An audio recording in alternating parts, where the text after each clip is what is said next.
Lawyers of Reddit, at what point, when working for a defendant, did you realize, my client is a monster? I listened to a 911 call where the victim's throat was slit while on the call by our client.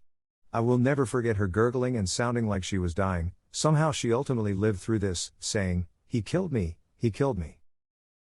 That is not something I ever wish to hear. I feel bad even after reading it. I listened to a video once of a 911 call with a guy in one of the Twin Towers as it collapsed on him. Years later it still haunts me at times. Physically hearing someone's last moments on Earth is absolutely haunting, especially when added to the sheer dread and desperation you can hear in their voice. I can't even fathom what the 911 operator felt. I'm on the other side, but I've got a defendant who went to prison for starving 3 adopted children to the point that they needed weeks of hospitalization, then got out of prison and married a guy with children so that she could start starving them, too. Listening to her interview where she attempts to justify what she did to both sets of kids disturbed me more than any of the murder cases I've worked on. What was her justification?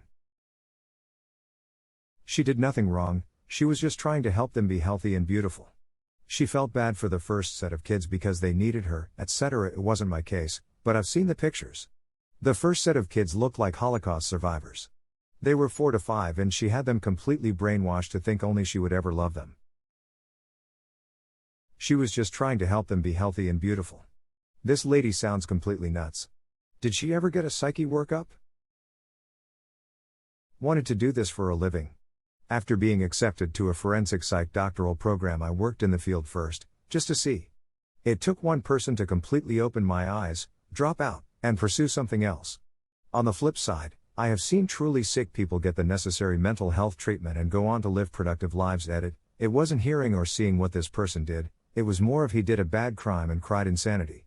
So it was our job to document his behaviors and report it to the courts. Everyone from techs to psychiatrists said this guy is not mentally ill, just a bad guy. He was released with no time served. The state wanted to give him a chance. He also shit all over his room and hid it, which added to the frustration. What happened with that one person? When I had to go to the U.S. Attorney's Office to view the evidence in his case. There they were, the hundreds of images of child porn he had traded, the close-up images of his baby's genitals that he had taken and sent around the internet, the pictures of his neighbor's daughters playing in their kiddie pool. Realized he just could not help himself. But he also never once claimed responsibility or showed remorse, so I don't feel too badly for him. My best friend worked courts as a U.S. Marshal for the first 2 or so years of his career. He'd tell stories of when they prosecuted kitty diddlers and they entered thousands of images into the record, and the jury had to view all of them, as each was an exhibit of evidence.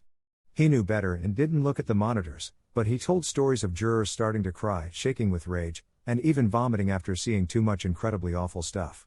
The trials took forever because the jurors would have to take recesses to calm down. There are some messed up people in the world, man frown. You know. I'm rethinking reading the rest of this thread. I feel for everyone who is exposed to this stuff on a regular basis. Those of you who had to look at vile shit like this due to the nature of your job, or for the safety of others, you have my respect.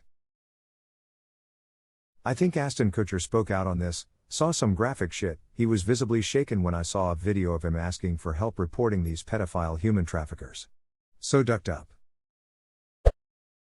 I had a client who was accused of domestic violence. Essentially, he threw his girlfriend out of a second-story window. Now has got a terrible history, but so do a lot of my clients, and his attitude is a little entitled, also typical. But he also knows the deal and wants a plea deal. So I'm not really prepared when he absolutely refuses the no jail offer from the state. Keep in mind there were like 5 witnesses. Why? Because they wanted him to pay for her medical bills. Okay, an asshole, but whatever, not the worst. What did it was his counteroffer. I ain't paying that bitch's bills. Tell them I'll pay for the window. Prosecutor was not happy. A bit shocked to learn that by throwing someone out of a second-story window in front of 5 witnesses, it was possible for him to get offered no jail time. If a case involving intimate partner violence ends up in front of a jury, conviction can be tricky. Oftentimes the victim won't cooperate as a witness, fear of retaliation by suspect or suspect's friends, or they get back together before the trial. If the victim does cooperate, the jury won't always believe them. Trauma does funny stuff to the brain, so the victim's narrative may not be cohesive. A good prosecutor will have training on working with this, but many offices are underfunded so their prosecutors don't have this training, plus the science is always evolving. Juries are also not great at believing some of the demographics most frequently victimized, which include working class folks, young women, and yes, young men too. Duck the Duluth model. Men are sometimes the primary victim, and people who are still learning English because they are immigrants or from an insular community. My husband is a prosecutor and I handle intimate partner violence cases for a university. I've done a lot of prison legal aid, and I could tell stories about child molesters that would turn you green, but instead I'll turn you green a different way. I had a kid, 17, who was mildly cognitively disabled, due to brain trauma he sustained at the hands of his birth parents, who ended up with a really wonderful foster care family and thrived.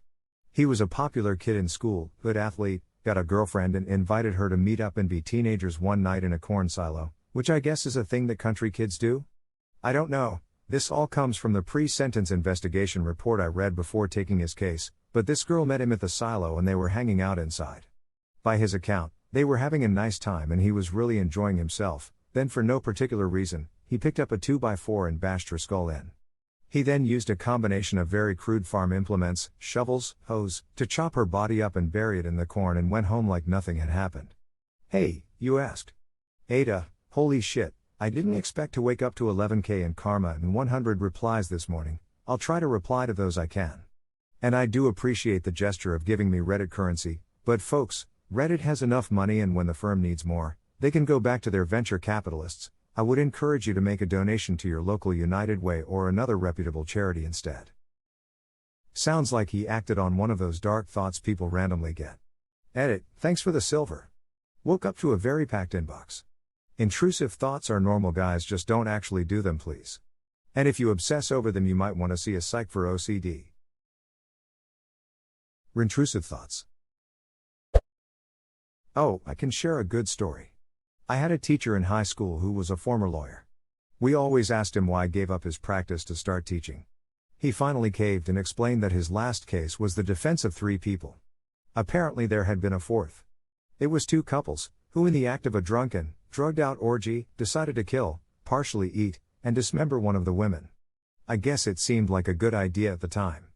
As a lawyer, he said it was pretty open and shut, but he had to get his clients the best result possible. And he was exposed to all the horrid details, the pictures, and their reasoning. My teacher had such a far-off look when he explained it that we could see it really got to him. Did he ever say what their reasoning was?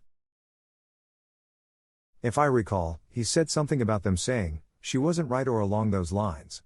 And, the other detail that I remember was the body parts were put into trash bags, and then into an oil drum. We had a client try and enforce a post-employment restraint against a 19-year-old receptionist after she quit and started working for a competitor. The reason?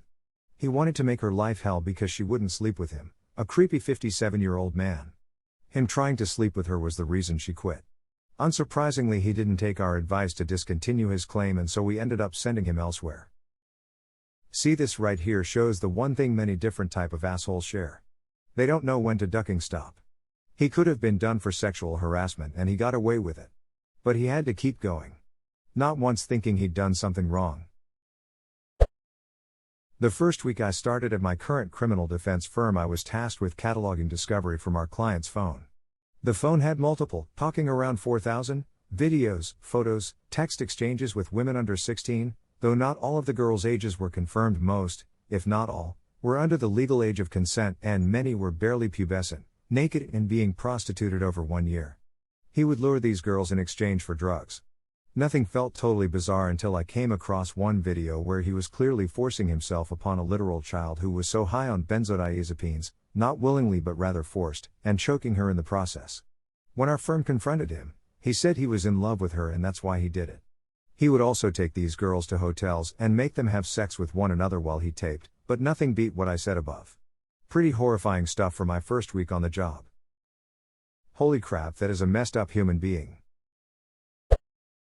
He'll go ahead and say it. When I practiced family law and criminal defense, I trusted and believed my criminal defense clients 100x more than my divorce custody clients. The worst monsters are the people who manipulate minor children for custody reasons. Duck them. Luckily I'm out of that area of law, hopefully for good. My parents divorced when I was 12. My piece of shit mother, though my father was worse, stopped at a lawyer's office and made me get out of the car and go inside the office. She sobbed hysterically, fake, and when we finally left I asked why I had to be there.